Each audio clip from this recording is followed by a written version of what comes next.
Sekian problem dalam memahami Quran, terutama kalau lewat terjemah. Problem itu bisa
dari bapak, kholah itu bulik dari ibu.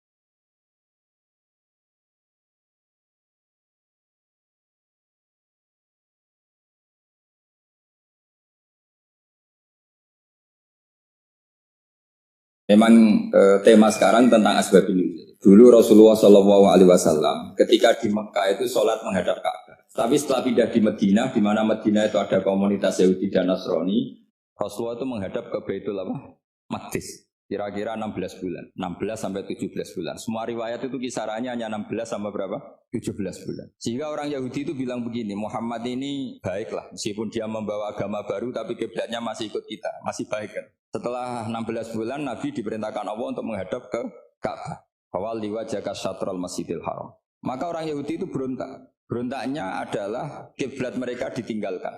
Cara berpikir orang Yahudi itu kiblat mereka ditinggal. Sehingga mereka bilang mawallahum an qiblatihim allati kanu 'alaiha. Apa yang menjadikan umat Islam berpaling dari kiblat Baitul Maqdis. Kemudian mereka provokatif betul. Ini perlu diperjelas. Provokatif.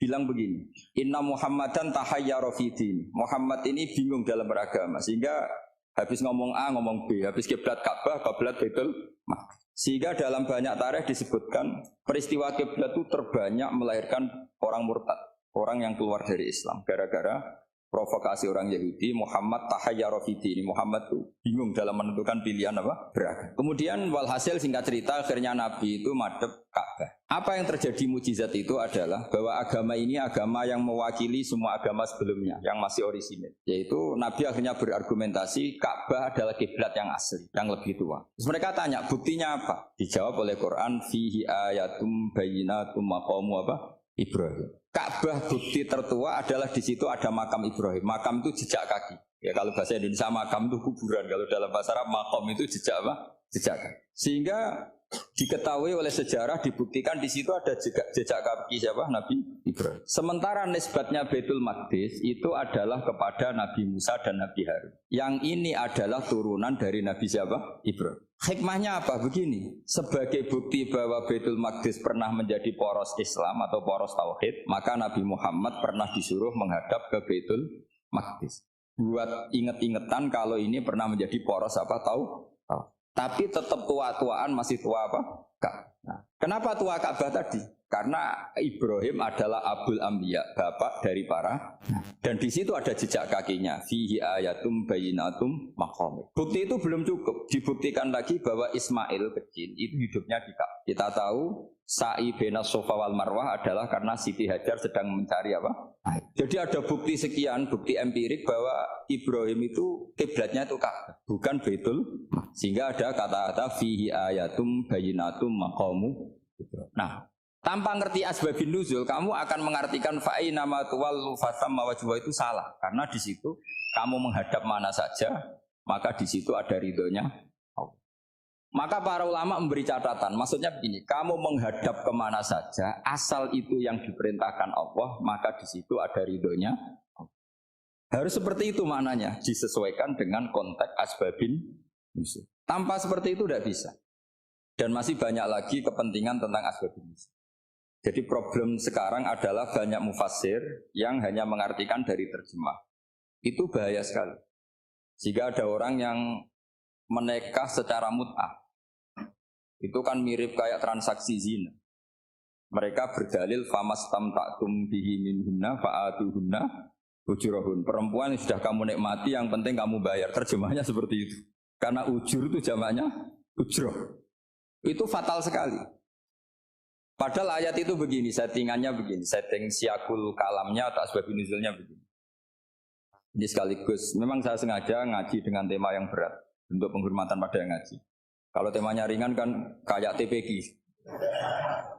Begini asbabun nuzulnya begini. Wal muhsanatu minan nisa yang awal juz 5 itu, ya kita santai aja, yang awal juz 5 itu sebetulnya maktuf, diatafkan pada ayat hurrimat alaikum ummahatukum wa banatukum wa akhwatukum wa ammatukum wa kholatukum wa banatul akhi wa banatul ukhti. Jadi perempuan yang haram dinikah itu ada 7. Yang faktor nasab, yaitu siapa? Ibu, putri, saudara putri, bulik dari bapak, amah itu bulik dari bapak, kholah itu bulik dari ibu, keponakan dari saudara lelaki, keponakan dari saudara perempuan. Ini disebut haram karena nasab gen. Kalau orang Jawa bilang hanya 4 karena ngitungnya bulik baik dari bapak maupun ibu. Kalau orang Jawa bilang kan bulik terus keponakan dihitung 1. Padahal ada keponakan dari saudara lelaki, ada keponakan dari saudara apa? Perempuan. Wabanatul akhi wabanatul ukhti. Terus kedua haram karena rodok. Kita tahu dalam hukum Islam rodok adalah sama dengan nasab. Jadi ibu yang pernah menyusui kamu berarti jadi ibu kamu. Dan saudara sepenyusuan berarti menjadi saudara kamu. Ini disebut wa ummahatukumul lati arda'nakum wa akhwatukum minar rodok. Terus ketiga haram karena musoharoh, karena besanan.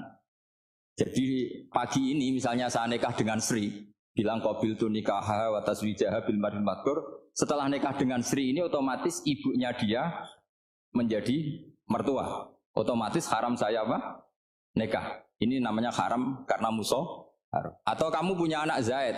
Zaid pagi ini akad dengan Sri. Berarti Sri adalah menantu Anda. Otomatis haram bagi Anda. Itu namanya haram karena musoharoh, karena bisanan. Itu yang disebut waroba haram-haram itu kan saat terus itu wa ummahatu nisaikum. Ibu dari istri-istri kamu. Memang ini agak jelimet, tapi memang syaratnya mufassir harus biasa jelimet. Jangan hanya nyari partai ayat-ayat untuk kepentingan partai. Wah itu ngeri. Kacau Quran dipakai kampanye. Terus itu berarti sudah 3 kan? Haram karena nasab, karena rodok, haram karena musoh. Terus yang keempat ini haram yang bukan karena sebab pada seorang perempuan, tapi karena istri orang. Disebut wal muhsanatu minan nisa. Haram menikahi perempuan yang masih milik orang lain. Nah, orang lain yang menikahi ini istilahnya Allah adalah lelaki yang menikahi perempuan ini adalah lelaki sing muhsinina ghairu musafihin, secara nikah yang sah. Nah, nikah yang sah itu begini dalam hukum fikih Islam.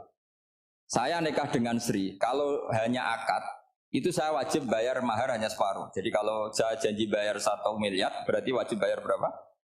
500 juta. Kalau janjinya 100 juta hanya bayar 50 juta. Itu yang wajib bil akdi. Nanti wajib sepenuhnya nunggu bil jima. Kalau sudah hubungan intim baru wajib 100%. Jadi kalau ada di Jawa nikah dengan seperangkat alat sholat itu yang atasannya tok itu wajib karena akad.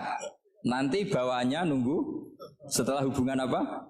Intim. Ini hukum Quran bukan hukum saya. Makanya kan wa in talaqtumuhunna min qabli an tamassuhunna saat terus fanis suma faradtum. Hanya wajib bayar setengah. Nah, perempuan yang sudah diajak hubungan intim itu kata Allah fa'atuhunna ujurahun, maka wajib kamu bayar pen. Jadi ayat itu tentang perempuan yang sudah dinikah, kita harus bayar berapa? Harus bayar pen. Ini penting saya utarakan. Nah, problem kita sebagai orang Indonesia ini juga problem Pak On, problem semua kiai. Mahar di Indonesia itu nggak bisa dibahas di Quran karena keterlaluan, kecilnya itu keterlaluan. Saya ini kan kiai, sering ngakatkan tuh sampai bosan, seperangkat alat sholat itu ngawur sekali. Ini mbak-mbak harus nggak mau gitu. Saya provokasi minimal itu ya berapa? 100 juta berapa? Pantasnya berapa? Pantasnya berapa? 10 gram itu berapa nilainya? Kan 1 gram 500 ribu baru 5. Ya sudah mendingan itu 10 gram. Quran itu bayangannya gini sambil latihan, yang hafal-hafal biar latihan. Jangan dapat beasiswa karena hafal tapi nggak jelas juntrungannya. Quran itu bayangannya gini, ini nggak mungkin Quran ini bisa dibaca di Jawa. Wa in aradtum istibdala zaujin makana zauji wa ataitum ihdahunna intaran fala ta'khudhu minhu syai'a. Jika kamu nikah sama seorang perempuan, kemudian kamu cerai, maka mahar yang sudah kamu berikan jangan ambil lagi. Karena mahar di Arab itu mahal, 100 juta, kadang mobil Alphard, kadang GMC. Sehingga setelah menceraikan tuh kebayang menarik. Kok enak, dulu saya memberikan itu kan karena dapat servisnya, sekarang sudah saya cerai, saya tarik. Kalau mahar di Indonesia kan seperangkat alat sholat.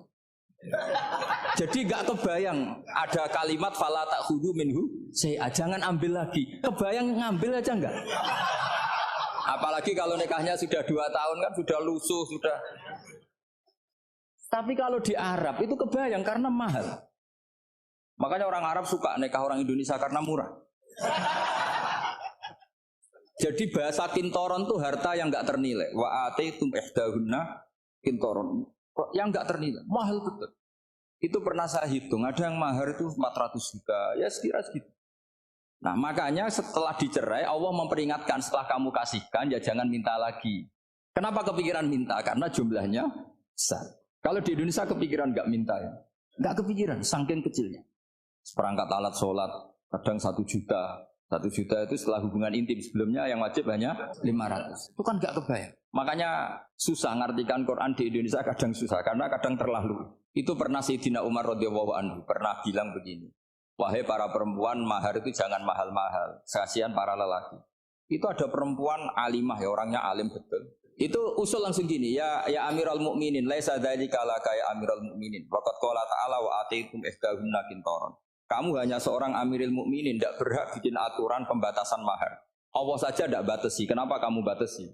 Jika dulu yang namanya nikahnya Sulaiman Agung atau Jamaluddin siapa Ratu Agung, kalau hadiah ya sampai tas mahal itu. Ini kan dari bahasa Arab mumtaz mahal. Mumtaz itu istimewa, mahal itu dia punya istri yang sangat dicintai, dikasih hadiah mumtaz mahal. Terus ilat Jawa jadi apa? Tas mahal. Itu sama Mujid Ulil Albab kalah. Itu kalau cerai kan kepikiran minta lagi. Dikasihkan yang baru maksudnya. Tapi kalau di Indonesia tidak mungkin karena apa tadi? Seperangkat alat sholat. Begitu nyari yang murah lagi. Yang bagus kitanya, bungkusnya yang bagus. Maka nggak mungkin kita maknani Quran tanpa mengenal yang bernama asbabin. Karena makna ayat itu bisa kacau kalau kita tidak tahu asbabin. Yaitu kayak tadi makna fa'ina ma tuwallu fasamma wajibwa. Itu maknanya kan kamu menghadap mana saja, boleh saja di sana ada ridhonya Allah. Berarti kan bisa ke timur, ke selatan, ke utara, ke barat. Itu bahaya betul. Sehingga kata ulama harus mengkaji asbabin usul. Supaya porsi ayat ini sampai semana jauhnya itu kita tahu. Tanpa tahu itu tidak bisa. Begitu juga menyangkut kiblat. Sekarang saya tanya, kemarin kan ramai dulu di Kemenak. Kiblat semuanya diukur dengan GPS. Terus beberapa masjid dikomentari salah. Karena diukur pakai apa? GPS. Kalau dalam bahasa falak disebut yaumarosdil kiblat. Memang bisa diilmun. Tapi pertanyaannya begini, dari awal Allah ngendikan fawalli wajhaka syatral masjidil haram. Kamu yang penting sholat itu menghadap masjid. Masjid itu ya bangunan. Sehingga kata Ibnu Abbas yang diriwayatkan banyak ulama mengatakan Al-Ka'bah kiblatun li ahlil masjid wal masjid kiblatun li ahlil haram wal haram kiblatun li ahlil masyriq wal maghrib. Jadi kalau orang di dalam masjid kiblatnya harus Ka'bah. Di luar masjid kiblatnya asal bangunan Masjid Haram. Tapi di luar sini kayak di Indonesia boleh semua tanah. Kenapa begitu? Kata Ibnu Abbas karena Quran turun bilisanin Arabiyyin mubin. Jadi kalau orang Jogja kalau mau ke Jakarta arahnya kemana? Barat. Itu sebetulnya ketika Anda ke barat itu persis Jakarta apa bisa saja pasnya itu Pangandaran. Tapi orang itu akan bilang kalau ke barat ya ke Jakarta. Meskipun presisi Anda tepatnya di Pangandaran. Nah kiblat seperti itu, asal orang menghadap ke barat itu orang sudah bilang ke nggak usah sedetail misalnya harus pas Ka'bah. Saya pernah debat sama tim ahli Kemenang. Nggak bisa Gus, sekarang ada GPS harus tepat Ka'bah. Terus saya bilang gini, kalau teori Anda benar, berarti semua masjid luasnya maksimal 16 meter. Ka'bah itu luasnya hanya 16 meter. Berarti Masjid Ulil Albab yang pojok sana sama pojok sana, kira-kira itu ya sudah tidak kena Ka'bah. Kalau harus tepat, Ka'bah itu kan diameternya hanya 16. 16 sampai 18 kalau nggak salah. Berarti semua masjid kalau ingin tepat Ka'bah harus pas 16. Kalau terlalu luas pilihannya harus cekung. Kan jadi aneh. Makanya saya itu sering Pak, dulu saya ini biasa debat fikih. Kalau di tradisi pesantren namanya Fasul Masail. Saya punya teman yang paling kurang ajar, yang paling saya kenang dalam panjang sejarah. Dulu itu kalau debat fikih itu ya seru. Kalau aturan fikih kan gini, soft paling baik itu kan soft pertama. Baru kedua, baru ketiga. Yang paling keren kan soft awal, soft. Terus teman saya bilang gini Pak, ya kalau gitu gini aja Gus, desain masjid itu memanjang utara selatan. Biar semuanya soft awal. Gara-gara didesain begini kan ada soft 2, soft 3. Apa susahnya kita bikin mulai awal supaya masjid itu memanjang utara apa? Selatan. Supaya semuanya soft awal. Ya kalau ada hukum ya diimplementasikan dalam desain bangunan katanya. Jadi itu kan kacau. Terus akhirnya saya jawab, lalu setelah begitu yang paling afdol siapa? Yang dekat imam. Ya sudah, bikin cekung saja kalau gitu. Artinya gini ya, beragama itu yang sehat. Jadi beragama itu berdasar riwayat. Berdasar riwayat, pernah ada ulama yang hitung Madinah menghadap Ka'bah itu ya tidak pas. Pernah dihitung pakai GPS. Kiblat Madinah ke Ka'bah itu ya tidak pas. Tidak seperti yang pernah dianjurkan Kemenak. Karena apa? Agama ini ngikuti bilisanin arabiyyin mungkin. Seperti jenengan gini. Semua ini istilahnya apa? Menghadap Gus Bah. Padahal ada yang agak sana, agak sana. Semuanya ngaji sama siapa Gus? Ya sudah. Istilahnya bertatap muka. Memangnya kita benturan. Ini bahasa. Jadi seperti ini semua namanya apa? Berhadap. Padahal ada yang agak samping, agak samping. Ka'bah juga gitu. Sebenarnya tidak se-ekstrim yang dibayangkan orang-orang. Cuma kalau bisa tepat, ya kita harus tepat. Tapi tetap saja tidak perlu 16 apa? Meter. Nah, fa'aina ma tuwallu fathamma wajhullah itu artinya menghadap.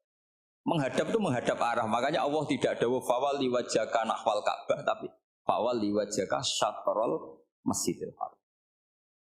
Jadi ini penting saya utarakan supaya kita familiar dengan istilah-istilah Quran. Istilah Quran itu gampang. Nah, kalau kita kaji itu gampang. Problem kita tidak pernah mengkaji. Jadi semuanya asing. Kalau kita mengkaji itu gampang sekali. Saya punya sekian cerita betapa pentingnya mengkaji Quran. Harun ar-Rasyid itu dinasti Bani Abbasiyah. Itu pinter sekali. Ada seorang ustadz yang agak ekstrim. Itu datang ke Harun ar-Rasyid. Ya Amirul Mukminin, inni nasihun laka famusaddidun alaika. Fala tajidanna alayya fi nafsika syai'an. Saya mau nasihati kamu, tapi saya mohon jangan masukkan hati. Karena nasihat ini penting. Tapi saya akan keras, vulgar. Akan keras, kritik saya akan keras. Karena Anda sebagai Amirul Mukminin tidak percaya. Apa kata Amirul Mukminin Harun Rasyid? Uskut ya Ustadz. Nah, sebagai riwayat uskut ya jahil. Kamu itu Ustadz bodoh, tidak usah banyak omong. Terus ditanya, kenapa saya bodoh? Terus dibacakan ayat faqula lahu qaulal layyinal la'allahu yatadzakkaru aw yakhsha. Inna Allaha ta'ala qad arsala man huwa khairun minka ila man huwa syarrun minni. Wa ma'a dzalika qala ta'ala faqula lahu qaulal layyin. Allah pernah menugaskan seorang yang lebih baik ketimbang kamu, yaitu Musa dan Harun. Musa dan Harun adalah seorang nabi. Kepada orang yang lebih buruk ketimbang saya, yaitu Fir'aun. Itu saja etikanya faqula lahu qaulal layyin. Kamu kalau ngomong yang halus, yang baik, yang berperadaban, kok kamu sama saya mau kasar? Akhirnya ustadznya ternyata pinter kamu, yes pinter aku. Jadi semudah itu. Allah itu menugaskan orang yang lebih baik ketimbang kamu, yaitu Nabi Musa, kepada orang yang lebih buruk ketimbang saya, yaitu Fir'aun. Itu saja ada etikanya. Kok kamu sama saya mau tambah etika? Mau main kasar hanya karena kamu merasa nasihat Anda benar? Jadi gampang sekali memahami Quran. Tapi lagi-lagi memang bagi ahlinya. Tapi ini saya bantu supaya sampean jadi ahli apa? Quran. Meskipun ngajinya sebulan sekali. Sudah sebulan sekali tidak punya kitabnya. Sudah. Jadi ulama dulu kalau belajar Quran itu gampang. Saya berkali-kali cerita. Yang kitab saya baca di rektorat namanya Syajaratul Ma'arif. Itu kalau cerita bikin judul itu enak sekali. Babuna fil ibad bikullil bilad. Bab seseorang di mana saja hidupnya harus bermanfaat. Terus dalilnya itu hanya mengutip makalahnya Nabi Isa, wa ja'alani mubarakan ainama kuntu. Ciri utama seorang nabi apa? Saya di mana-mana adanya berkahi orang lain. Jadi berkah bagi orang lain. Maksudnya tidak jadi problem bagi orang lain. Artinya kamu hidup entah di Jogja seperti Pak Ono orang Jember, saya orang Rembang. Hidup di Jogja manfaat, di Jember ya manfaat, di mana-mana. Saya pernah di Korea seminggu ya manfaat. Saudara kita TKI yang di Korea ya manfaat, di sana bikin masjid, bikin apa. Karena ngendikane Allah menceritakan Nabi Isa siapa? Wa ja'alani mubarakan ainama kuntu. Saya adalah orang yang di mana-mana berkah. Artinya manusia eksistensinya harus seperti itu, hidup di mana saja. Gampang sekali memahami Quran. Pernah Imam Syafi'i ditanya, kalau kamu nggak kehilangan air atau nggak ada air di satu daerah, cari-cari dulu sampai nggak ketemu. Setelah nggak ketemu air, baru kamu boleh tayam. Imam Syafi'i ditanya, apa dalilnya harus mencari dulu? Kalau nggak ada air ya langsung tayamum saja. Kenapa harus nyari-nyari dulu? Jawabnya Imam Syafi'i itu gampang sekali. Qala ta'ala falam tajidu ma'an. Kemudian kamu tidak menemukan air. Di mana-mana tidak menemukan setelah mencari. Kalau belum mencari namanya tidak tahu. Kan ayatnya kan falam tajidu ma'an. Kemudian kamu tidak menemukan air. Tidak menemukan tuh nyari dulu apa langsung ambil sikap? Nyari dulu baru kesimpulannya tidak ketemu. Kalau belum pernah nyari namanya tidak tahu. Segampang itu lama dulu memahami Quran karena konstruksinya utuh. Yaitu mereka tahu betul bahwa Quran itu bilisanin Arabiyim. Ketika Futuhat Syam. Syam dulu itu dikuasai tentara Romawi. Era Sayyidina Umar Futuhat. Yerusalem dikuasai tentara Islam. Itu awal Sayyidina siapa? Umar radhiyallahu anhu. Ketika Futuhat mau ada pesta besar-besaran. Tapi Umar menolak. Ketika menolak, kenapa Anda menolak? Beliau hanya baca ayat Innallaha ta'ala ayyara qauman faqala adhabtum thayyibatikum fi hayatikumud dunya. Allah itu mengkritik satu komunitas kaum yang zaman di dunia menghabiskan semua kenikmatan. Maka kita tidak perlu syukuran besar-besaran. Jangan-jangan jatah kita di akhirat kita habiskan di dunia. Itu adhabtum thayyibatikum fi hayatikumud. Semudah itu. Semudah itu ulama. Rasulullah pernah dahar, pernah makan. Makan karena 3 hari gak makan, kalau di Indonesia gak makan nasi, gak makan daging, sudah lama sekali. 3 hari Nabi itu hanya makan kurma dan air putih. Pernah Nabi gak makan roti sampai 3 hari. Kalau Indonesia mungkin gak makan nasi. Di hari ketiga, ada sahabat yang berbaik hati, Nabi disembelihkan kambing, dipotongkan kambing, Nabi disuruh dahar. Itu baru dahar setengah piring, Nabi berhenti. Ketika ditanya, setengah piring itu kan sudah kuat untuk sholat, untuk apa sudah kuat.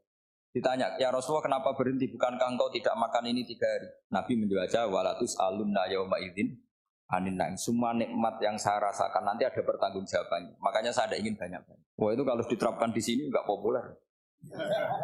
Makanya saya tahu gayanya ngaji Quran itu enggak siap dengan konsep-konsep Quran ini. Jadi segampang itu orang dulu. Nah karena apa ya itu tadi? Mereka tahu asbabun nuzul. Quran itu diturunkan dalam konteks apa? Lafat ini arahnya kayak apa? Mutlak muqayyadnya kayak apa? Muhkam mutasabihnya kayak apa? Nasah mansuhnya kayak apa? Nah sedikit saya cerita ini mungkin contoh terakhir supaya agak lama-lama, nanti bingung kalau lama. Yang bingung ya saya. Bingung cara memahamkan. Jadi kalau guru itu kan bingung cara memahamkan. Kalau murid bingung cara memahami. Gak tahu tingkat kebingungannya sama. Kalau guru itu bingung cara memahamkan. Kalau murid bingung cara. Jadi ini pertemuan 2 kelompok bingung. Yang satu bingung cara memahamkan.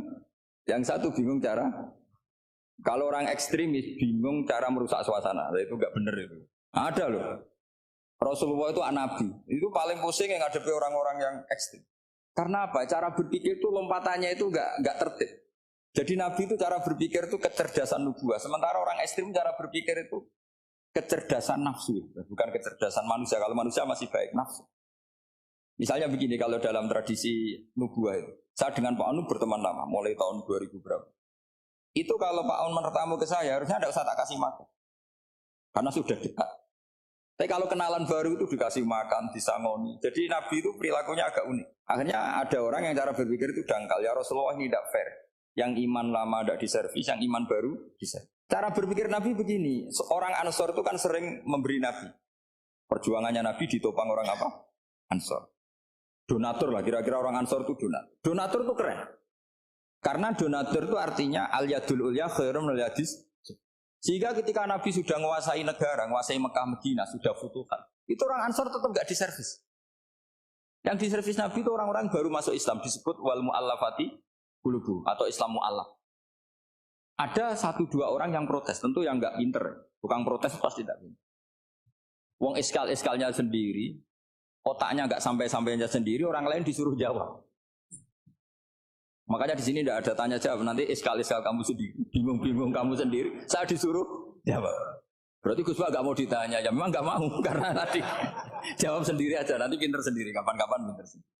Akhirnya tanya begini, cara tanya gini, ya Rasulullah, ini gak fair. Orang sudah Islam lama setelah negara terbuka milik Anda, setelah kita menang, setelah kita menguasai negara, tidak kamu servis. Sementara yang baru Islam kamu, Nabi itu bertanya senyum-senyum, rileks saja. Lama-lama tambah ekstrim pertanyaan. Kata Umar, ya Rasulullah saya beri izin untuk membunuh orang ini. Umar itu pikirannya karena mangkel lo Nabi. Nabi jangan.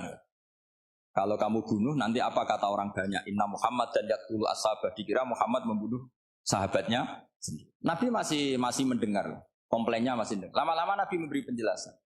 Kamu ini orang Ansor. Kamu biasa memberi saya, memberi dana perjuangan. Memberi itu hebat. Saya tidak ingin menurunkan grade Anda. Grade sebagai pemberi, berarti kelasnya elit, sekarang menjadi penerima. Itu tidak bagus. Itu betapa Rasul ini namanya kecerdasan nubuah. Kalau orang biasa memberi, biar memberi saja. Supaya dia tetap heroik, tetap patriotik, tetap keren. Karena mentalnya Jangan sampai dari mental memberi, kemudian mentalnya peminta. Jadi kalau Pak On jadi tim suksesnya Pak Jokowi itu ya tidak minta-minta. Kalau dulu kampanye ya kampanye saja. Biar memberi terus gak pernah minta. Meskipun akhirnya ya gelong. Tapi Nabi dulu tidak gitu. Jadi orang Ansor itu gak pernah diservis. Padahal jasanya kayak gitu. Supaya kelasnya tetap kelas elit. Yaitu pemberi, penanggung jawab. Nabi gak ingin orang Ansor turun grade menjadi penerima. Orang-orang yang cerdas nubuah menerima konsep Nabi seperti itu. Tanya sama Pak On, saya dadani terjemahan UI itu puluhan tahun sama Pak. Itu beliau ke kontrakan saya ke rumah beliau. Tidak pernah berharap apa. Saya sangat tertutup. Bukan apa-apa ya, kalau ingin memberi saja. Kontribusi saya pada Al-Quran. Saya tidak kepikiran mendapat. Supaya heroik. Tapi orang-orang yang cerdas amatir tadi, ini gak fair. Wong yang memberi lama kok dapat servis sedih. Nah, sekarang itu problem zaman akhir sudah mulai seperti itu. Nah, orang ini namanya Dzul Khuwaisirah. Ini yang nanti punya anak turun Khawarij. Khawarij itu orang yang ibadahnya hebat, tapi cara berpikir tentang buah salah. Orang lagi Khawarij itu orang ibadahnya hebat tapi cara berpikir nubuah. Nubuah itu unik. Nubuah itu cara berpikir tadi. Apa ya? Melihat sesuatu yang benar biar benar terus itu. Yaitu tadi, mental memberi itu ya biar memberi terus, tidak usah di-share. Maka ketika Abu Bakar jadi khalifatul Rasulullah, itu ada sistem kepegawaian. Itu gajinya Umar yang sudah Islam lama, gajinya Abu Bakar yang sudah Islam lama. Itu sama Abu Sufyan sama, padahal Islamnya Abu Sufyan baru setelah Fathu Mekah, kira-kira baru setahun. Terus diprotes sama orang-orang, ini Islam lama kok gajinya sama Islam yang baru setahun kok sama. Kata Abu Bakar, fadailuhum indallah, mereka punya kelebihan Islam lama itu indallah, nanti balasannya biar surga. Kalau di dunia sesuai profesinya. Artinya profesi kalau penjaga kantor ya berapa, kalau dosen berapa, pokoknya ya sudah. Dan itu diterima oleh sahabat, semuanya menerima konsep itu. Era Umar agak dibalik. Abu Sufyan kira-kira gajinya 1 juta, yang lainnya yang menangi Nabi mulai awal gajinya 10 juta.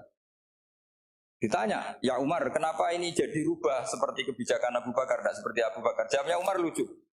Fawwah la usawwi baina man qatala Rasulullah wa baina man qatala ma'a Rasulillah. Demi Allah saya tidak akan pernah menyamakan orang yang dulu merangi Rasulullah yaitu Abu Sufyan dengan orang sing selawase dari anak Rasulullah yaitu Sayyidina Ali dan sebagainya. Ini penting. Artinya ketika gajinya orang saya seperti Ali radhiyallahu anhu itu tinggi itu bukan karena lamanya Islam, tapi karena lamanya iman. Jadi mulai dulu ijtihad itu ada dan dulu dia biasa saja. Karena tadi ada kecerdasan nubuah. Saya ulang lagi, ada kecerdasan apa? Sekarang itu kecerdasan tomak atau kecerdasan nafsu. Itu kalau sampai ngaji kitab tasawuf, itu bab bakhil itu tidak ada. Menurut kitab tasawuf, medit itu tidak ada, kikir itu tidak ada. Yang ada itu tomak. Tomak itu berharap dikasih orang lain. Sampai pernah enggak bilang kalau artis-artis di Jakarta kikir? Tidak pernah kan? Karena kamu tidak pernah ingin diberi. Tapi kalau kamu punya pacar karena kenal tidak pernah ditraktir, oh pacar saya kikir. Karena kamu ingin diberi. Pernah enggak kamu hukumnya orang lain kikir yang enggak kenal? Padahal tidak pernah memberi kamu. Apa? Karena kamu tidak pernah ini. Coba sekarang kamu saya tanya, ini latihan cerdas. Definisi kikir itu apa tuh Pak? Enggak pernah memberi kamu kan? Artis-artis Jakarta, tokoh-tokoh nasional pernah nggak memberi kamu? Enggak kan? Tapi enggak pernah kamu vonis kikir karena kamu enggak pernah tomak. Tapi pacar kamu kok amin ditraktir terus, atau istri kamu atau mertua kamu kok enggak ngasih warisan, kamu bilang kikir enggak? Sebabnya kikir betul apa karena kamu tomak berharap? Tomak. Maka di kitab tasawuf itu enggak ada bab kikir, yang ada bab tomak. Karena asal usul menvonis orang kikir itu karena tamak. Maka jangan banyak kenal orang, nanti banyak hukum kamu kan. Sombong juga gitu, di tasawuf itu enggak ada bab sombong. Karena orang hukumi orang lain sombong itu karena kamu ingin dihormat. Ada orang enggak kenal, terus lewat saja enggak tanya kamu bilang sombong enggak kan? Tapi kalau kenal, oh sombong betul, kenal enggak tanya kan gitu. Jadi tasawuf itu sisi unik dari khazanah Islam. Makanya di tasawuf itu enggak ada kritik terhadap kikir. Ya tentu kikir itu buruk, pasti ya kikir itu buruk. Tapi enggak perlu dikritik. Jangan-jangan yang salah kamu. Terus ingin kenal Pak Jokowi ingin jadi menterinya, nanti kenal rektor ingin jadi pegawainya. Ketika agak diturutin bilang Pak Rektor kikir. Tapi orang lain ya kak pernah berharap, mungkin nggak menvonis Pak Rektor atau Pak On ini kikir, enggak kan? Berarti vonis kikir itu status orang itu apa nggak kesampaian niat kamu? Memang agak jelimet ilmu tasawuf itu, tapi itu unik, itu bagian dari khazanah apa? Islam. Makanya Rasulullah itu sering isti'adah minta perlindungan wa min toma'en fi ghairi matma'in. Ya Allah, saya tidak ingin berkeinginan yang tidak layak. Coba kamu protes negara itu karena apa? Ingin makmur, sejahtera tanpa kerja, sehingga nyalakan menteri keuangan, menteri ini.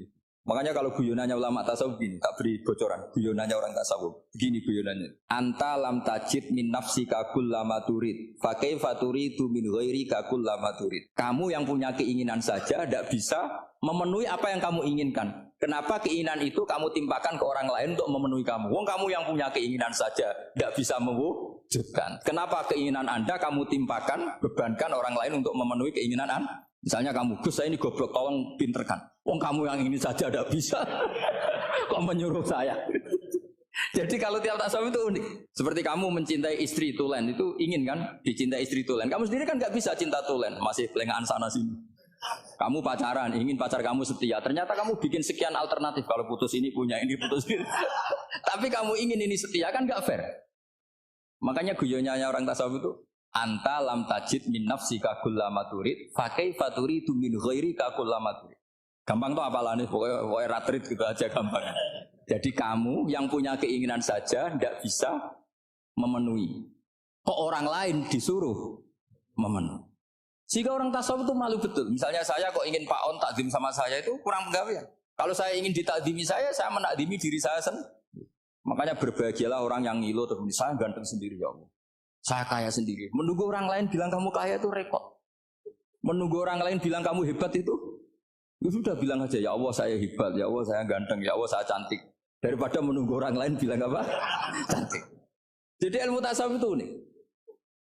Jadi kalau fikih itu yang dikritik itu kikir. Kalau tasawuf enggak tomak. Karena orang yang kamu vonis kikir itu jangan-jangan tidak kikir tapi mementingkan yang lebih penting.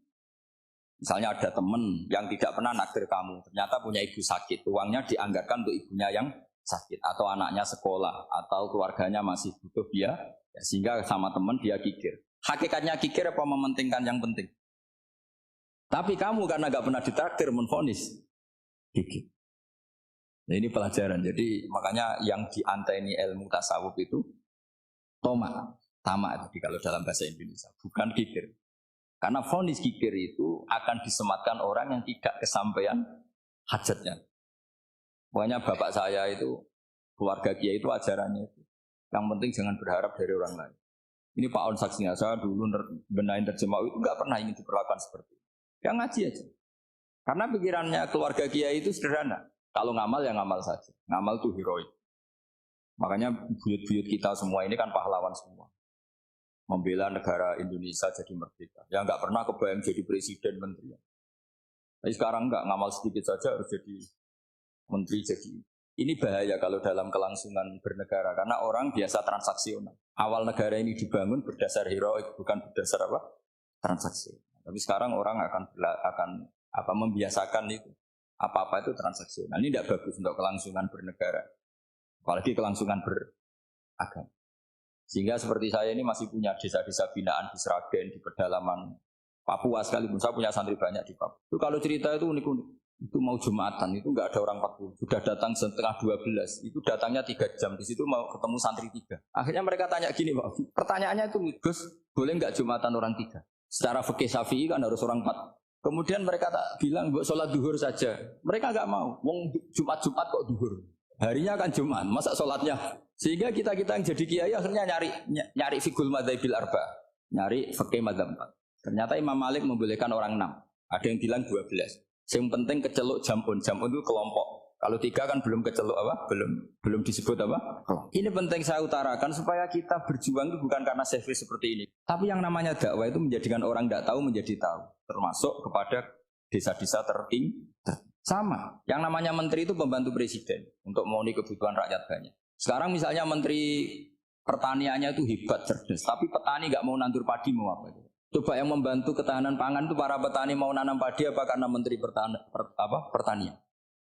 Karena petani mau nanam. Ya sudah GR saja, kita pembantu presiden semua. Karena ikut menyumbangkan ketahanan pangan. Tapi kamu kan gak digaji, kita keren, ngamal tambah harap gaji. Ini penting. Supaya Anda itu enggak hati kecil gitu. Ikut menyumbang negara tanpa ingin dapat gaji. Keren enggak?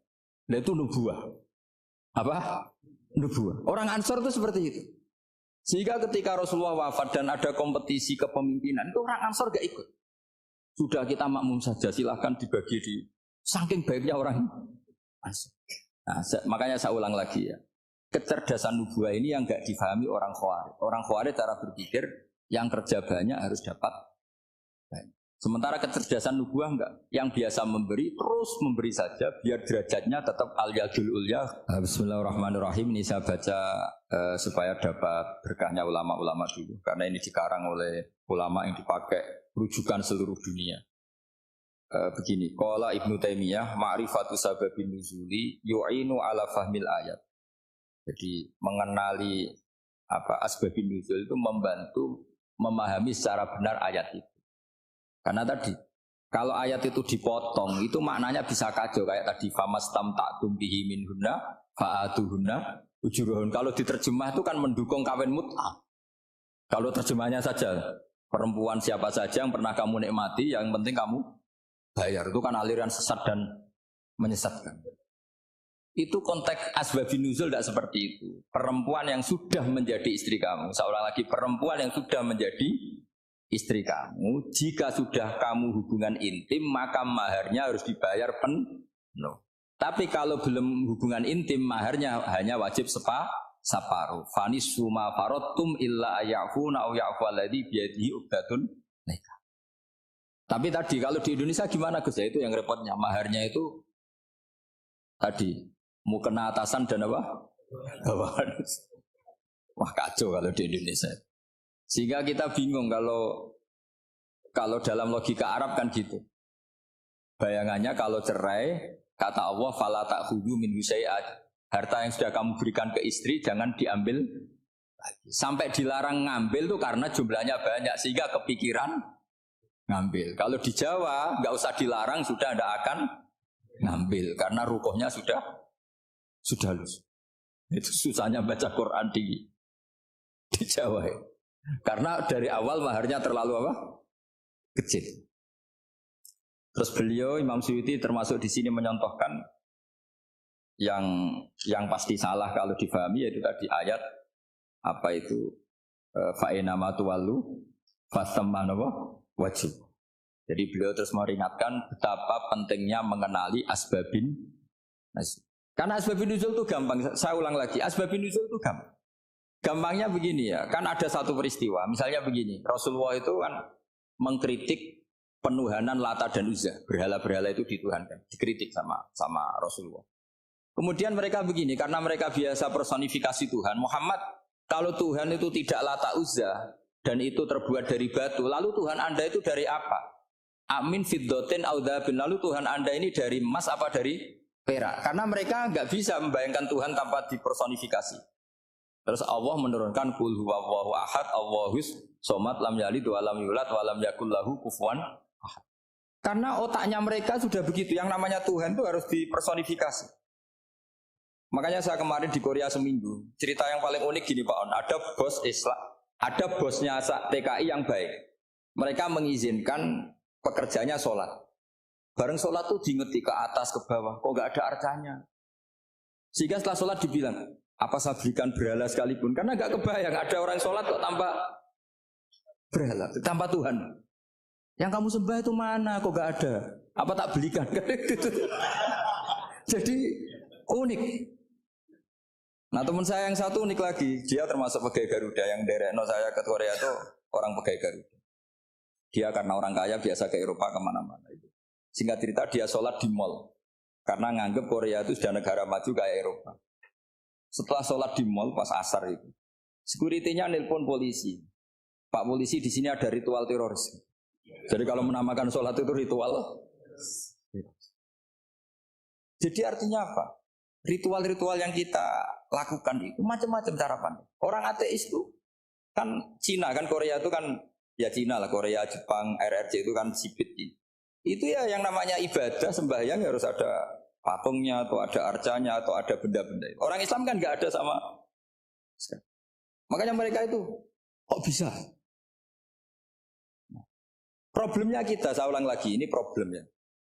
Problemnya kalau ada itu ya repot. Begini misalnya, ini masih tentang asbabun nuzul. Ini contoh terakhir tentang masih asbabun nuzul. Umar radhiyallahu anhu, sahabat Umar itu kalau mencium hajar aswad itu sambil gedumel. Tidak berdoa tapi gedumel. Masyhur itu ada di Bukhari. Alim tu annaka hajarun la tadurru wa la tanfa walau la anni ra'aitu Rasulullah qabbalaka ma qabbaltuka. Saya tahu loh. Nyium hajar aswad dicium tapi sambil gedumel. Saya tahu loh kamu hanya batu, enggak mandoroti, enggak manfaati. Kamu jangan GR, saya cium itu jangan GR. Kalau saja saya tidak melihat Rasulullah mencium kamu, maka saya ada sudi nyium kamu. Dah gitu aja. Terus itu tiap nyium hajar itu tidak doa. Kalau kamu kan enggak minta kaya, minta macam-macam. Kalau Umar malah gedumel. Nah, kenapa demikian? Itu ada asbabun nuzulnya. Umar itu saksi sejarah. Ketika Rasulullah Fathi Mekah, Nabi kan tawaf terus mencium hajar. Itu di belakang masih banyak orang kafir. Kebetulan Umar masih di sana. Sudah Islam Umar, tapi dia di belakang. Dengar orang-orang kafir, Muhammad itu tua aneh.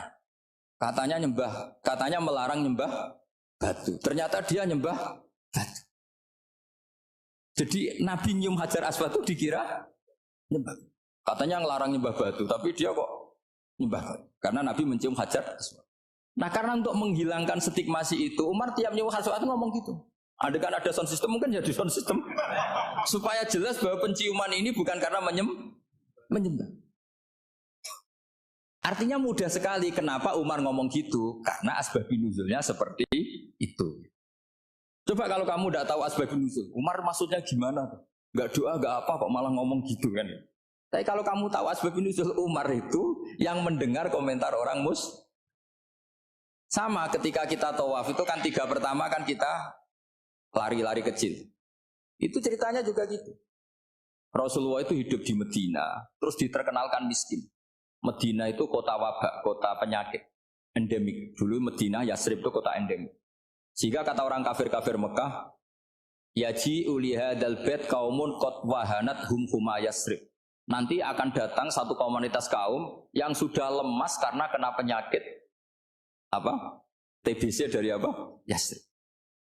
Nabi dengar itu makanya terus bilang ke para sahabat, tunjukkan kalau kamu kuat dengan cara lari 3. Terus pakai pakaian yang kelihatan maco, yaitu yang dipakai lelaki. Bahunya dikelihatan. Nah, setelah Rasulullah wafat, Umar menggantikan beliau setelah Abu Bakar. Umar bilang gini, sebetulnya tawaf seperti ini, yaitu lari pertama 3 putaran pertama lari dan memperlihatkan pundak seakan-akan orang maco itu sudah enggak perlu. Karena alasan itu sudah tidak ada. Tapi ini tinggalan Rasulullah, maka jangan rubah ya tetap seperti ini. Akhirnya meskipun sudah tidak ada alasan tadi menjawab stigmasi orang kafir, tetap tawaf seperti ini. Jadi memang agama itu unik. Kadang kita harus tahu alasannya, tapi alasan itu kalau menjadi mahatul hukmi, pijakan hukum sah. Misalnya kamu terus bilang gini, berarti tawaf sekarang bebas, gak perlu seperti itu. Kan alasan itu sudah tidak ada. Nah di sini pentingnya riwayat. Riwayat itu begini. logikanya sudah enggak ada, tapi kaifiah itu, cara itu masih kita terus. Dan itu memang saya ulang lagi harus tahu asbabun nuzul.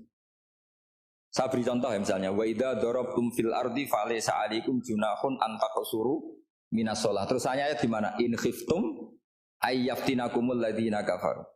Jika kamu pergi dalam keadaan takut ditangkap orang kafir atau takut diculik orang kafir, maka kamu boleh mengqasar salat. Itu jelas ada ayat in khiftum ayyaftinakumul ladzina kafaru. Jika kamu takut diculik orang kafir.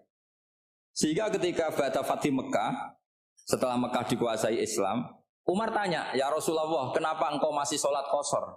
Bukankah kita sudah aman? Waqad qala ta'ala in khiftum ayyaftinakumul ladzina kafaru. Allah ngendikan boleh mengqasar itu kalau dalam kondisi takut. Waqad kunna fi amrin, sekarang kita sudah aman. Jawabannya Rasulullah itu unik. Ya Umar hadhihi shadaqatun faqbalu shadaqah. Ini sedekahnya Allah, bonus sudah terima aja, enggak usah catatan-catatan gitu. Sehingga era Umar ya ada lagi yang tanya Umar ke gitu. Kata Umar, sa'altu dzalika Rasulullah sallallahu alaihi wasallam faqala hadhihi shadaqatu wa faqbalu shadaqah. Sudah ini bonus dari Allah, terima saja. Ini kan unik. Padahal kalau secara disiplin ilmu kan begini. Kamu boleh mengqasar salat kalau dalam bepergian dan dalam keadaan takut. Logika hukumnya kalau tidak takut tidak usah. Sama seperti begini. Kamu kalau pergi jauh seperti saya Pak On, itu ngosor salat apa enggak ngosor kan? Alasannya kalau kosor itu, kalau pergi itu masyakot, repot. Sekarang pergi kita pakai Alphard, pakai Innova, bawa uang, disupirin, itu masyakot enggak? Enggak kan? Tetap boleh jamaah enggak? Boleh. Sebenarnya kamu jamaah itu karena pengetahuan hukum apa karena enak jamaah? Kalau alasannya masyakot, kan sekarang sudah ada, enggak repot. Ya sudah pakai hadis tadi, ini hadiah, terima saja. Jadi makanya agama itu riwayat. Tapi ada saja ulama yang agak balik loh. Agak balik gini, banyak juga ulama misalnya duwe gawe, ibunya sakit terus ribet jamak sholat. Kenapa? Ribet ngurumat ibu. Makanya ada saja kiai yang duwe gawe mantu itu terus jamak sholat, tapi jangan ikuti. Tapi ada saja karena alasannya jamak itu karena apa? Repot. Ya ada saja, tapi ya jangan ditiru. Cuma saya ini cerita yang analisis hukum itu memang agak-agak unik. Jadi tadi kadang Nabi itu ditanya, ya Rasulullah kita dulu boleh jamak qasar ini kan karena in khiftum ayyaftinakumul ladzina kafaru, takut diancam orang kafir. Sekarang aman, kenapa tetap jamak? Jawabannya Nabi, ini hadiah, terima saja. Ya ada sahabat yang bantah, kenapa Nabi?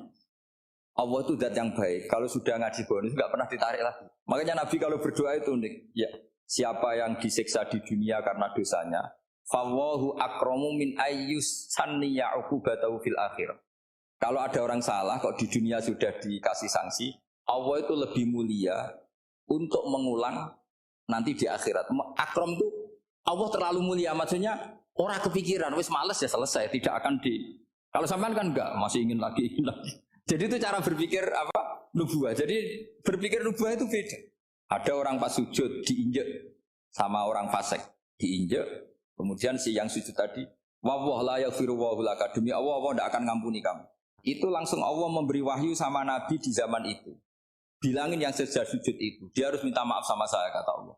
Man dzalladzi yata'alla ala fulan, dia bersumpah bahwa Allah tidak akan memaafkan orang, itu harus diralat.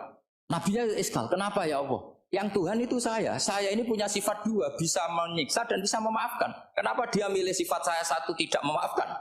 Akhirnya apa? Orang yang nginjek tadi sama Allah dikasih tobat dan jadi orang soleh. Jadi itu makanya kamu nggak boleh jadi orang ekstrim nyifati Allahnya satu. Nggak boleh, Allah tetap bisa yaghfiru liman yasha wa yu'adzibu may yasha. Sifatnya Allah dua ya tetap dua, nggak boleh kamu pilih satu. Misalnya kamu kan biasanya gini, yang ghafur untuk kamu, yang sadidul uqab untuk orang lain. Mesti kelakuannya sama kan begitu. Nggak boleh seperti itu. Rasulullah kayak apa bencinya sama Wahsy? Karena Wahsy itu qatilu Hamzah. Yang membunuh Sayyid Hamzah siapa? Itu bencinya bukan main Rasulullah. Sampai maksud-maksud Wahsy.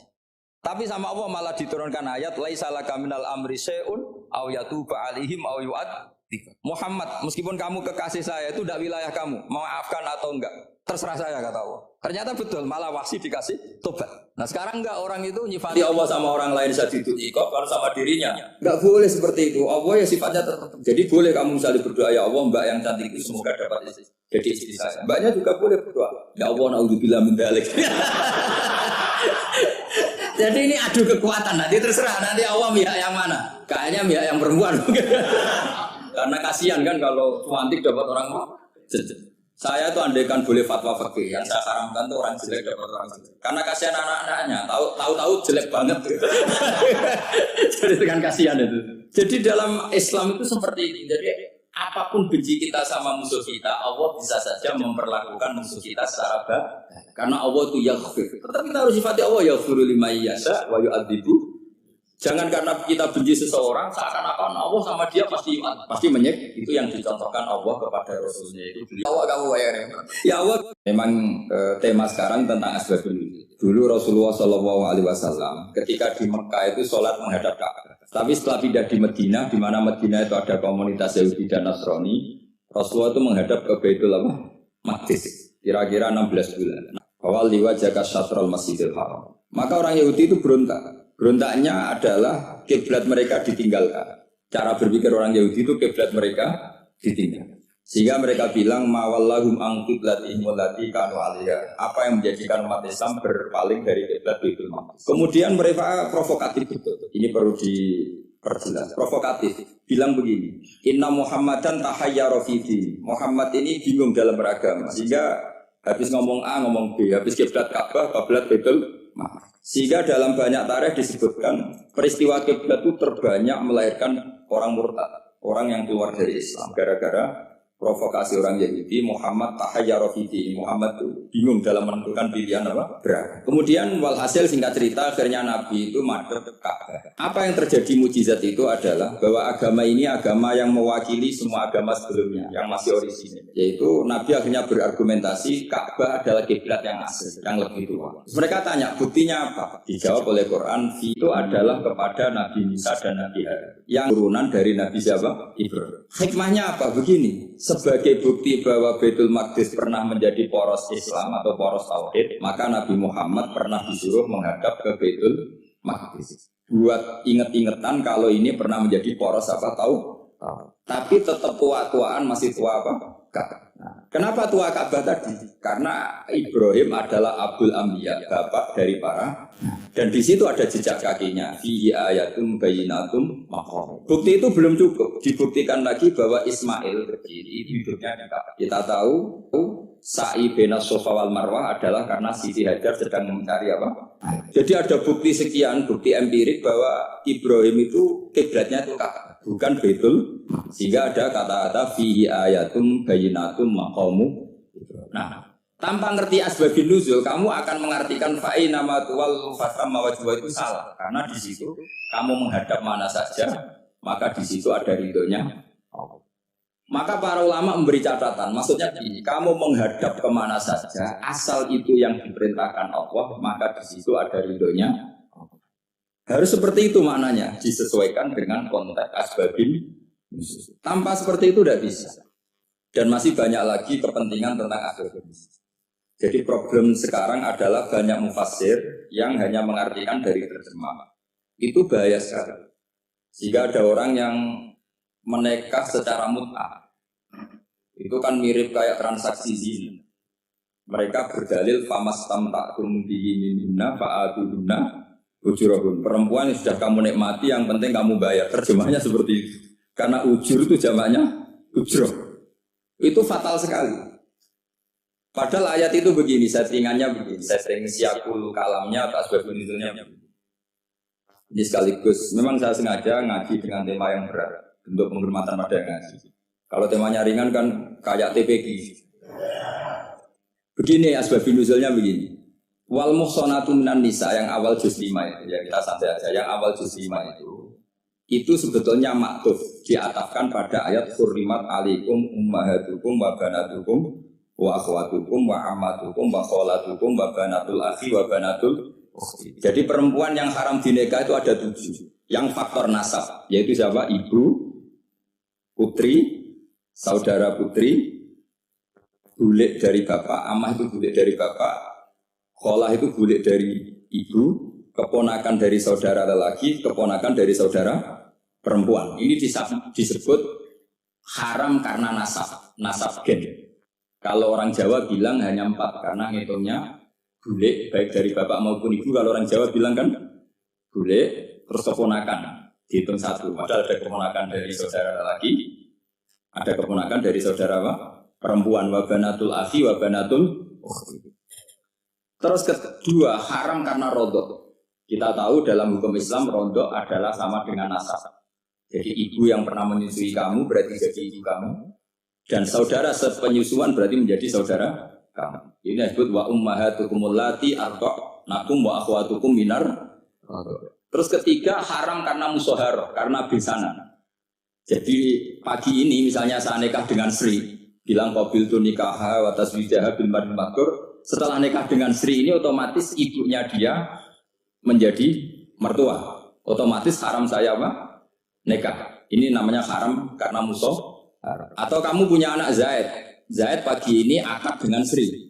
Berarti Sri adalah menantu Anda. Otomatis haram bagi Anda. Itu namanya haram karena musuh, haram karena bisanan. Itu yang disebut waroba apa haram-haram itu kan seterusnya wa ummahatu nisaikum. Apa ibu dari istri-istri kamu. Memang ini agak jelimet, tapi memang syaratnya mufassir harus biasa jelimet.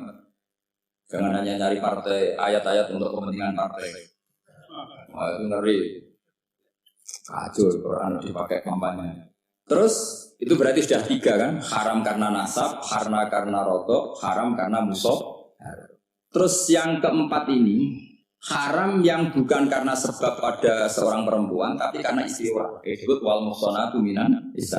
Haram menikahi perempuan yang masih milik orang lain. Nah, orang lain yang menikahi ini istilahnya Allah adalah lelaki yang menikahi perempuan ini adalah lelaki sing muhsinina ghairu musafihin secara nikah yang sah.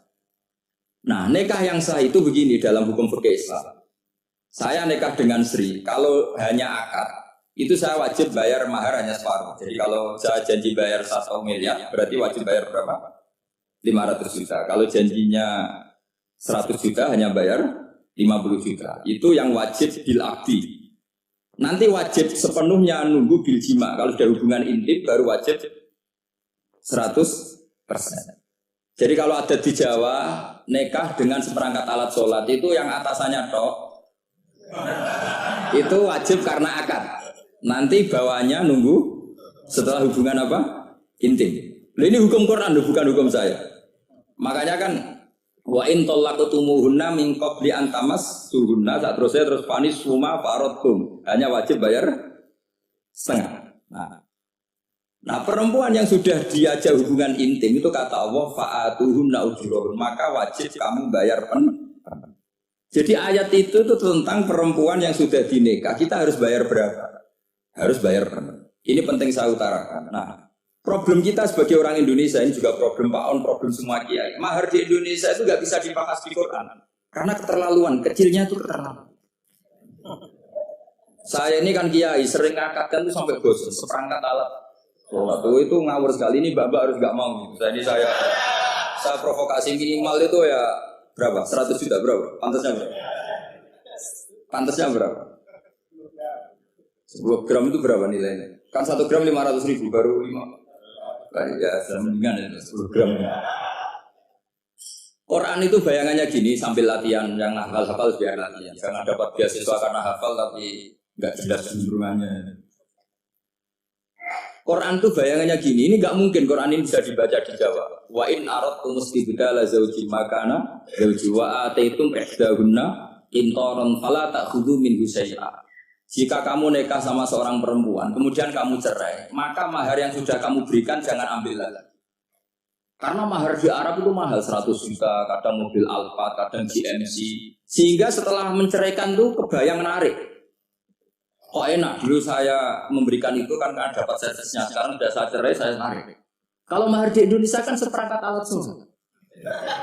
Jadi gak kebayang ada kalimat fala ta'khudhu minhu syai'a, jangan ambil lagi. Kebayang ngambil aja enggak? Apalagi kalau nikahnya sudah 2 tahun kan sudah lusuh, sudah. Tapi kalau di Arab itu kebayang karena mahal. Makanya orang Arab suka nikah orang Indonesia karena murah. Jadi bahasa kintoron tuh harta yang nggak ternilai. Wa atitum ihdahunna kintoron. Yang nggak ternilai, mahal betul. Itu pernah saya hitung, ada yang mahar itu 400 juta, ya sekira sedikit. Nah makanya setelah dicerai Allah memperingatkan setelah kamu kasihkan ya jangan minta lagi.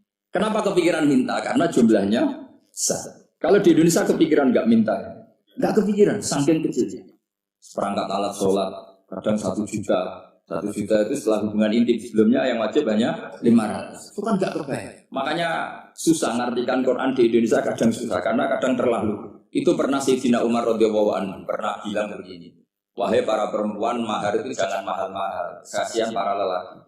Itu ada perempuan alimah, ya, orangnya alim betul. Itu usul langsung gini, ya Amirul Mukminin, laisa dzalika laka ya Amirul Mukminin. Waqad qala ta'ala wa atiikum ihdahunna qintaran. Kamu hanya seorang Amirul Mukminin, tidak berhak bikin aturan pembatasan mahar. Allah saja tidak batasi, kenapa kamu batasi? Sehingga dulu yang namanya nikahnya Sulaiman Agung atau Jamaluddin Ja'far atau kalau hadiah sampai tas mahal itu kan dari bahasa Arab mumtaz mahal, mumtaz itu istimewa, mahal itu dia punya istri yang sangat dicintai dikasih hadiah mumtaz mahal. Ilat Jawa jadi apa? Tas mahal itu kalau mujitulik labab kalah. Itu kalau cerai kan kepikiran minta lagi. Dikasihkan yang baru. Tapi kalau di Indonesia tidak mungkin karena apa tadi? Seperangkat alat sholat. Begitu nyari yang murah lagi. Yang bagus kitanya, bungkusnya yang bagus. Maka nggak mungkin kita maknani Quran tanpa mengenal yang bernama asbabin. Karena makna ayat itu bisa kacau kalau kita tidak tahu asbabin. Yaitu kayak tadi makna fa'ina matuwalu fatamma wajibah. Itu maknanya kan kamu menghadap mana saja, boleh saja di sana ada ridhonya Allah. Berarti kan bisa ke timur, ke selatan, ke utara, ke barat. Itu bahaya betul. Sehingga kata ulama harus mengkaji asbabin supaya porsi ayat ini sampai semana jauhnya itu kita tahu. Tanpa tahu itu tidak bisa. Begitu juga menyangkut kiblat. Sekarang saya tanya, kemarin kan ramai bunyi bermenang, kiblat semuanya diukur dengan GPS. Terus beberapa masjid dikomentari salah. Karena diukur pakai apa? GPS. Kalau dalam bahasa falak disebut yaumarus bil kiblat. Memang bisa diilmu. Tapi pertanyaannya begini, dari awal Allah ngendikan fawal liwajhaka syatral masjidil haram. Kamu yang penting sholat masjid itu ya bangunan. Sehingga kata Ibnu Abbas yang diriwayatkan banyak ulama mengatakan al-wal masjid qiblatun li ahlil haram wal haram qiblatun li ahlil masyriq wal maghrib. Jadi kalau orang di dalam masjid kiblatnya harus Ka'bah. Di luar masjid kiblatnya asal bangunan Masjid Haram. Tapi di luar sini kayak di Indonesia boleh semua tanah. Kenapa begitu? Kata Ibnu Abbas karena Quran turun di lisanin Arabiyyin. Jadi kalau orang Jogja kalau mau ke Jakarta arahnya kemana? Barat. Itu sebetulnya ketika Anda ke barat itu persis Jakarta apa bisa saja pasnya itu Pangandaran. Tapi orang itu akan bilang kalau ke barat ya ke Jakarta. Meskipun presisi Anda tepatnya di Pangan. Nah kiblat seperti itu asal orang menghadap ke barat itu orang sudah bilang ke itu. Gak usah sedetail misalnya harus pas Ka'bah. Saya pernah debat sama tim ahli kemenangan. Gak bisa Gus sekarang ada GPS harus tepat Ka'bah. Terus saya bilang gini, kalau teori Anda benar berarti semua masjid luasnya kalau harus tepat Ka'bah itu kan diameternya hanya 16 sampai 18 kalau nggak salah. Berarti semua masjid kalau ingin tepat Ka'bah harus pas 16. Kalau terlalu luas pilihannya harus cekung. Kan jadi aneh. Makanya saya itu sering Pak, dulu saya ini biasa debat fikih kalau di fraksi pesantren namanya Basul Mas. Saya punya teman yang paling kurang ajar, yang paling saya kenang dalam panjang sejarah. Dulu itu kalau debat fikih itu ya seru. Kalau aturan fikih kan gini, soft paling baik itu kan soft pertama, baru kedua, baru ketiga. Yang paling keren kan soft awal, soft. Terus teman saya bilang gini Pak. Ya kalau gitu gini aja Gus, desain masjid itu memanjang utara selatan. Biar semuanya soft awal. Gara-gara didesain begini kan ada soft 2, soft 3. Apa susahnya kita bikin mulai awal supaya masjid itu memanjang utara apa? Selatan. Supaya semuanya soft awal. Ya kalau ada hukum ya diimplementasikan dalam desain bangunan katanya. Jadi itu kan kacau. Terus akhirnya saya jawab, lalu setelah begitu yang paling afdol siapa? Yang dekat imam. ya, ya sudah, bikin cekung saja kalau gitu. Artinya gini ya, beragama itu yang sehat. Jadi beragama itu berdasar riwayat. Berdasar riwayat, pernah ada ulama yang ngitung, Madinah menghadap Ka'bah itu ya tidak pas. Pernah dihitung pakai GPS. Kiblat Madinah ke Ka'bah itu ya tidak pas. Tidak seperti yang pernah dianjurkan Kemenak. Karena apa? Agama ini ngikuti bilisanin arabiyyin. Mungkin seperti jenengan gini. Semua ini istilahnya apa? Menghadap Gus Bah. Padahal ada yang agak sana, agak sana. Semuanya ngaji sama siapa Gus Bah? Ya sudah. Istilahnya bertatap muka. Memangnya kita benturan. Ini bahasa. Jadi seperti ini semua namanya apa? Berhadap. Padahal ada yang agak samping, agak samping. Ka'bah juga gitu. Sebenarnya tidak se-ekstrim yang dibayangkan orang-orang. Cuma kalau bisa tepat, ya kita harus tepat. Tapi tetap saja tidak perlu 16 apa? Meter. Nah, fa'aina ma tuwallu fasamma wajhuhu itu artinya menghadap. Menghadap itu menghadap arah. Makanya Allah tidak dawuh fawalli wajhaka nahwal Ka'bah, tapi fawalli wajhaka syatrul Masjidil Haram. Jadi ini penting saya utarakan supaya kita familiar dengan istilah-istilah Quran. Istilah Quran itu gampang. Nah, kalau kita kaji itu gampang. Problem kita tidak pernah mengkaji, jadi semuanya asing. Kalau kita mengkaji itu gampang sekali. Saya punya sekian cerita betapa pentingnya mengkaji Quran. Harun ar-Rasyid itu dinasti Bani Abbasiyah. Itu pinter sekali. Ada seorang ustadz yang agak ekstrim. Itu datang ke Harun ar-Rasyid. Ya Amirul Mukminin, inni nasihun laka famusaddidun alaika. Fala tajidanna alayya fi nafsika syai'an. Saya mau nasihati kamu tapi saya mohon jangan masukkan hati. Karena nasihat ini penting. Tapi saya akan keras, vulgar, akan keras, kritik saya akan keras karena Anda sebagai Amirul Mukminin tidak percaya. Apa kata Amirul Mukminin Harun Rasyid? Uskut ya Ustadz. Sebagai riwayat uskut ya jahil. Kamu itu Ustadz bodoh, tidak usah banyak omong. Terus ditanya, kenapa saya bodoh? Terus dibacakan ayat faqula lahu qaulal layyina la'allahu yatadzakkaru aw yakhsha. Inna wa ta'ala qad arsala man huwa khairun minka ila man huwa syarrun minni. Wa ma'a dzalika qala ta'ala faqula lahu qaulal layyina. Allah pernah menugaskan seorang yang lebih baik ketimbang kamu, yaitu Musa dan Harun. Musa dan Harun adalah seorang nabi. Kepada orang yang lebih buruk ketimbang saya, yaitu Fir'aun. Itu saja etikanya faqula lahu qaulal layyina. Kamu kalau ngomong yang halus, yang baik, yang berperadaban, kok kamu sama saya mau kasar? Akhirnya ustadznya ternyata pinter kamu, ya pinter aku. Jadi semudah itu. Allah itu menugaskan orang yang lebih baik ketimbang kamu, yaitu Nabi Musa. Kepada orang yang lebih buruk ketimbang saya, yaitu Fir'aun. Itu saja ada etikanya. Kok kamu sama saya mau tambah etika? Mau main kasar hanya karena kamu merasa nasihat Anda benar? Jadi gampang sekali memahami Quran. Tapi lagi-lagi memang bagi ahlinya. Tapi ini saya bantu supaya sampean jadi ahli apa? Quran. Meskipun ngajinya sebulan sekali. Sudah sebulan sekali tidak punya kitabnya. Sudah. Jadi ulama dulu kalau belajar Quran itu gampang. Saya berkali-kali cerita. Yang kitab saya baca di rektorat namanya Sajaratul Ma'arif. Itu kalau cerita bikin judul itu enak sekali. Babuna fil ibad bikulil bilad. Bab seseorang di mana saja hidupnya harus bermanfaat. Terus dalilnya itu hanya mengutip makalahnya Nabi Isa wa ja'alani mubarakan ainama kuntu. Ciri utama seorang nabi apa? Saya di mana-mana adanya berkahi orang lain. Jadi berkah bagi orang lain. Maksudnya tidak jadi problem bagi orang lain. Artinya kamu hidup entah di Jogja seperti Pak Ono orang Jember, saya orang Rembang. Hidup di Jogja manfaat, di Jember ya manfaat, di mana-mana. Saya pernah di Korea seminggu ya manfaat. Saudara kita TKI yang di Korea manfaat di sana bikin masjid, bikin apa? Karena ngendikane Allah menceritakan Nabi Isa siapa? Wa ja'alani mubarakan ainama kuntu. Saya adalah orang yang di mana-mana berkah. Artinya manusia eksistensinya harus seperti itu, hidup di mana saja. Gampang sekali memahami. Pernah Imam Syafi'i ditanya, kalau kamu enggak kehilangan air atau enggak ada air di satu daerah, cari-cari dulu. Sampai enggak ketemu. Setelah enggak ketemu air, baru kamu boleh tayam. Imam Syafi'i ditanya, apa dalilnya harus mencari dulu? Kalau nggak ada air ya langsung tayamum saja. Kenapa harus nyari-nyari dulu? Jawabnya Imam Syafi'i itu gampang sekali. Qala ta'ala falam tajidu ma'an. Kemudian kamu tidak menemukan air. Di mana-mana tidak menemukan setelah mencari. Kalau belum mencari namanya tidak tahu. Kan ayatnya kan falam tajidu ma'an. Kemudian kamu tidak menemukan air. Tidak menemukan tuh nyari dulu apa langsung ambil sikap? Nyari dulu baru kesimpulannya tidak ketemu. Kalau belum pernah nyari namanya tidak tahu. Segampang itu lama dulu memahami Quran karena konstruksinya utuh. Yaitu mereka tahu betul bahwa Quran itu bilisanin Arabiyim.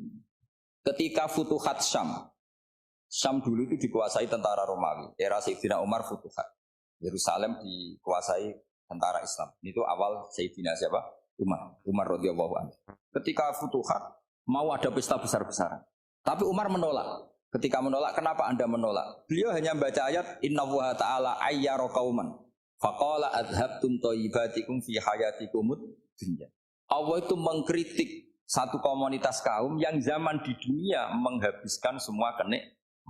Maka kita tidak perlu syukuran besar-besaran. Jangan-jangan jatah kita di akhirat kita habiskan di dunia. Itu adhabtum thayyibatikum fi hayatikumud. Semudah itu. Semudah itu ulama. Rasulullah pernah dahar, pernah makan. Makan karena 3 hari gak makan, kalau di Indonesia gak makan nasi, gak makan daging, sudah lama sekali.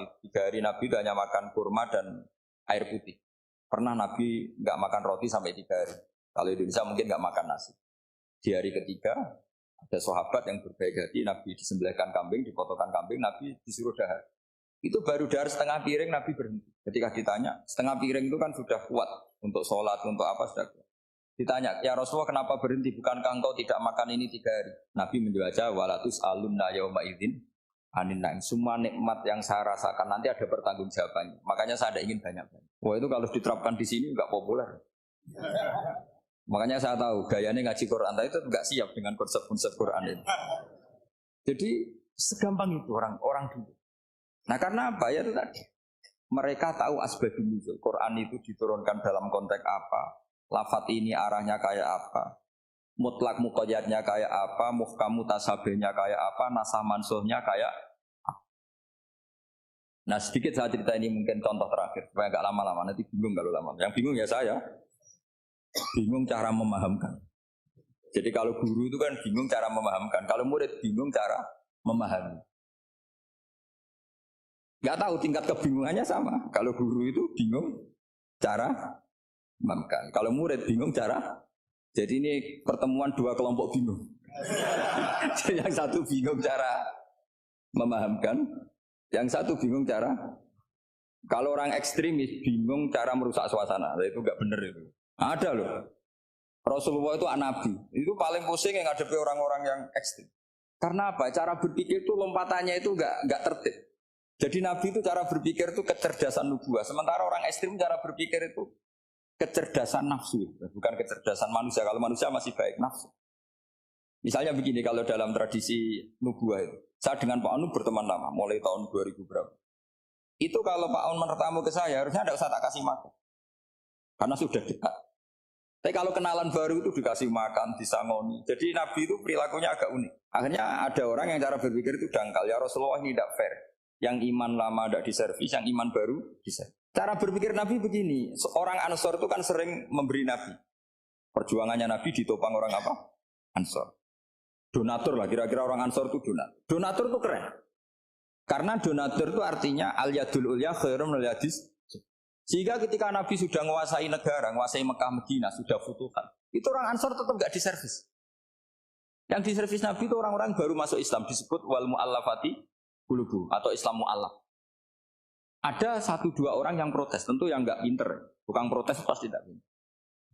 Wong iskal-iskalnya sendiri, otaknya nggak sampai-sampainya sendiri, orang lain disuruh jawab. Makanya di sini tidak ada tanya jawab. Nanti iskal-iskal kamu sendiri, bingung-bingung kamu sendiri, saya disuruh jawab. Berarti Gus Pak nggak mau ditanya, ya memang nggak mau karena tadi jawab sendiri aja. Nanti pinter sendiri, kapan-kapan pinter sendiri. Akhirnya tanya begini, cara tanya gini, ya Rasulullah, ini nggak fair. Orang sudah Islam lama setelah negara terbuka milik Anda, setelah kita menang, setelah kita menguasai negara, tidak kamu servis. Sementara yang baru Islam kamu, Nabi itu bertanya senyum-senyum, rileks saja. Lama-lama tambah ekstrim pertanyaan. Kata Umar, ya Rasulullah saya beri izin untuk membunuh orang ini. Umar itu pikirannya karena mangkel lo Nabi. Nabi jangan. Kalau kamu bunuh nanti apa kata orang banyak? Inna Muhammad dan yaqtulu ashabah. Dikira Muhammad membunuh sahabatnya sendiri. Nabi masih mendengar. Komplainnya masih dengar. Lama-lama Nabi memberi penjelasan. Kamu ini orang Ansor. Kamu biasa memberi saya, memberi dana perjuangan. Memberi itu hebat. Saya tidak ingin menurunkan grade Anda. Grade sebagai pemberi, berarti kelasnya elit. Sekarang menjadi penerima. Itu tidak bagus. Itu betapa Rasul ini namanya kecerdasan nubuah. Kalau orang biasa memberi, biar memberi saja. Supaya dia tetap heroik, tetap patriotik, tetap keren. Karena mentalnya Jangan sampai dari mental memberi, kemudian mentalnya peminta. Jadi kalau Pak On jadi tim suksesnya Pak Jokowi itu ya tidak minta-minta. Kalau dulu kampanye ya kampanye saja. Biar memberi terus gak pernah minta. Meskipun akhirnya ya gelong. Tapi Nabi dulu tidak gitu. Jadi orang Ansor itu gak pernah diservis. Padahal jasanya kayak gitu. Supaya kelasnya tetap kelas elit. Yaitu pemberi, penanggung jawab. Nabi gak ingin orang Ansor turun grade menjadi penerima. Orang-orang yang cerdas nubuah menerima konsep Nabi seperti itu. Tanya sama Pak On, saya dadani terjemahan UI itu puluhan tahun sama Pak. Itu beliau ke kontrakan saya ke rumah beliau. Tidak pernah berharap apa. Saya sangat tertutup. Bukan apa-apa ya, kalau ingin memberi saja. Kontribusi saya pada Al-Quran. Saya tidak kepikiran mendapat. Supaya heroik. Tapi orang-orang yang cerdas amatir tadi, ini gak fair. Wong yang memberi lama kok dapat servis sedih. Nah, sekarang itu problem zaman akhir sudah mulai seperti itu. Nah, orang ini namanya Dzul Khuwaisirah. Ini yang nanti punya anak turun Khawarij. Khawarij itu orang yang ibadahnya hebat, tapi cara berpikir tentang buah salah. Orang lagi Khawarij itu orang ibadahnya hebat, tapi cara berpikir nubuah salah. Nubuah itu unik. Nubuah itu cara berpikir tadi. Apa ya? Melihat sesuatu yang benar biar benar terus. Yaitu tadi, mental memberi itu ya biar memberi terus, tidak usah di-share. Maka ketika Abu Bakar jadi khalifatul Rasulullah, itu ada sistem kepegawaian. Itu gajinya Umar yang sudah Islam lama, gajinya Abu Bakar yang sudah Islam lama. Itu sama Abu Sufyan sama, padahal Islamnya Abu Sufyan baru setelah Fathu Mekah, kira-kira baru setahun. Terus diprotes sama orang-orang, ini Islam lama kok gajinya sama Islam yang baru setahun kok sama. Kata Abu Bakar, fadhailuhum indallah, mereka punya kelebihan Islam lama itu indallah, nanti balasannya biar surga. Kalau di dunia sesuai profesinya. Artinya profesi kalau penjaga kantor ya berapa, kalau dosen berapa, pokoknya ya sudah. Dan itu diterima oleh sahabat, semuanya nerima konsep itu. Era Umar agak dibalik. Abu Sufyan kira-kira gajinya 1 juta, yang lainnya yang menangi Nabi mulai awal gajinya 10 juta. Ditanya, ya Umar, kenapa ini jadi rubah seperti kebijakan Abu Bakar, tidak seperti Abu Bakar? Jawabnya Umar lucu. Fawwah la usawwi baina man qatala Rasulullah wa baina man qatala ma'a Rasulillah. Demi Allah saya tidak akan pernah menyamakan orang yang dulu merangi Rasulullah yaitu Abu Sufyan dengan orang sing selawase dari Rasulullah yaitu Sayyidina Ali dan sebagainya. Ini penting. Artinya ketika gajinya orang saya seperti Ali radhiyallahu anhu itu tinggi itu bukan karena lamanya Islam.